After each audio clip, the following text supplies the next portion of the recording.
এখানে উল্লেখ করতে চাই যে সকালে থেকেই যখন কিছু পরিবারদেরকে নিয়ে কোয়ার্টার গার্ডে রেখেছিল, কোয়ার্টার গার্ডের রুমগুলো খুবই ছোট, পরিবার, বাচ্চা, তারপর কারো কারো পিতামাতা এবং সার্ভেন্টস, মেড সার্ভেন্টস একটা রুমে গাদাগাদি করে রেখেছিল। খাদ্য নাই, পানি নাই, কি যে কষ্ট এটা আমরা নিশ্চয়ই উপলব্ধি করতে পারি। এবং কতক্ষণ পরপর এই থ্রেট দিচ্ছিল, যদি সেনাবাহিনী ভিতরে আসে বা আক্রমণ করে তাহলে প্রত্যেককেই হত্যা করা হবে। এই থ্রেটটা ছাড়া প্রথম থেকে দিয়ে আসতেছিল। এবং এই খবরটা আমার ওয়াইফকেও কিছু অফিসার লেডিস যারা বাইরে ছিল তারা ফোন করে জানিয়েছে। 26শে ফেব্রুয়ারি সকাল থেকেই বিদ্রোহীরা পুনরায় গোলাগুলি শুরু করে এবং বেঁচে যাওয়া অফিসারদেরকে যারা লুকিয়েছিল বিভিন্নখানে খুঁজতে থাকে। আর কোয়ার্টার গার্ডে যে অফিসার্স এবং অফিসার্স ফ্যামিলিদেরকে হত্যার জন্য তৈরি হতে বলে, তাদেরকে হত্যা করা হবে সেই জন্য তাদেরকে প্রস্তুত থাকতে বলে। সকাল 10টার দিকে সাবেক প্রধানমন্ত্রী আবার আমাকে যমুনায় যেতে বলেন। আমি সকাল 10:32 যমুনায় পৌঁছাই। সিদ্ধান্ত হয় বিদ্রোহীরা আত্মসমর্পণ করতে, যদি আজকে না করে তাহলে সামরিক অভিযান পরিচালনা করা হবে। আমি ওনার থেকে পারমিশন নিলাম যে এই পরিচালনার জন্য আমি ট্যাঙ্ক আনতে চাই সাভার থেকে। উনি আমাকে এই অনুমতি দিলেন। আমি অতি সত্বর আদেশ দিয়ে দিলাম ট্যাঙ্ক মুভ করার জন্য সাভার থেকে।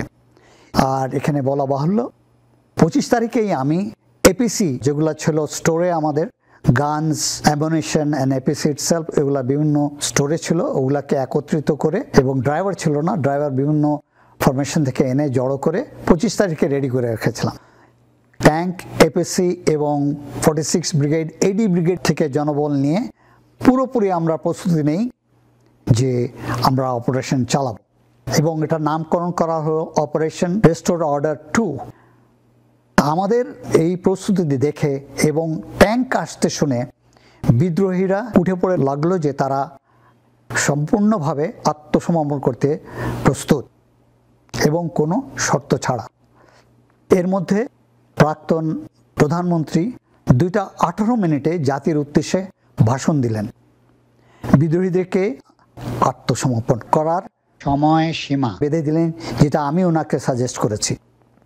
সেনাবাহিনী আক্রমণ প্রস্তুতি দেখে সাভার থেকে ট্যাঙ্ক আসছে শুনে বিদ্রোহীরা আলোচনা করতে অতি আগ্রহী হয়ে পড়ে।